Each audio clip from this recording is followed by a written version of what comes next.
Another day, another dollar here at headquarters. Or, as a meteorologist might say, another day, another temperature. But how accurate are temperatures? How accurate are airport temperatures? Well, we talked to Chris Martz, a meteorologist, who said they might not guarantee an accurate temperature measurement. Yeah, so that comparison you're talking about was at Phoenix, Arizona's Sky Harbor International Airport. And so the first picture that I show was from 1959, and then the second was a satellite image from the same exact angle taken last year in 2024. And obviously, you can see all the urbanization, the building infrastructure, all of it around the airport. The airport itself's gotten a lot bigger. They've added more runways over the last several decades. And so all of that is going to have increased heat retention. And so when you thermometers, when you place a thermometer, now it's standard operating procedure by NOAA and this is the World Meteorological Organization standard. This is NOAA standard, the National Oceanic and Atmospheric Administration, to measure temperature 2 meters above the ground in an enclosed shelter called a Stevenson screen. It's painted white so it reflects sunlight like snow and so it prevents all the sunlight from getting absorbed and heating it further, like asphalt and blacktop, black surfaces or dark surfaces in general. And it has louvered sides like shutters on the side of a house, so it allows airflow through the shelter. Prior to the 1930s and 40s, a lot of these stations were located on farms or in town at a park. Central Park in New York City, for example, has a consistent record there going back to 1869. And so a lot of these stations in the 1930s and 40s were moved to airports because we had flight, travel, especially the 1930s, 40s, 50s. We started seeing a lot of that because pilots and air traffic controllers needed real-time weather information um, so they could have proper takeoff and landing.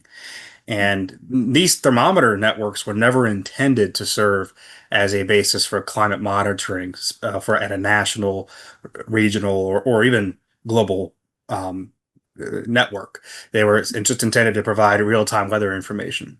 And a lot of these stations have now been integrated into what's called the Global Historical Climatology Network. And that's part of NOAA's data. NASA uses it.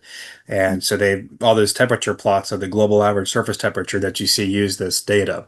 And they have some correction factors that they add in there to try to eliminate urbanization, and they try to eliminate fixed wear stations when they move.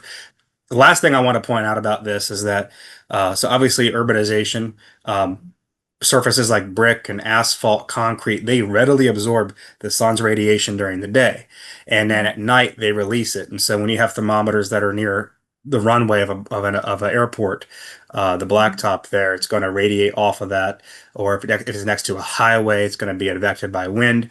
And also at night in the countryside where I live, for example, a lot of times the boundary layer, the lower part of the troposphere, the lowest layer of atmosphere, it cools radiatively to space effectively. And I get this a lot from people.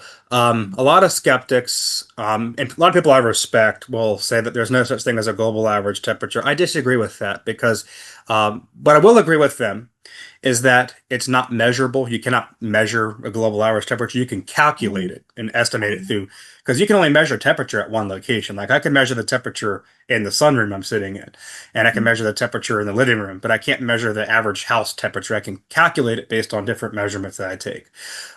So it's not, and in terms of the relevance to human welfare, for example.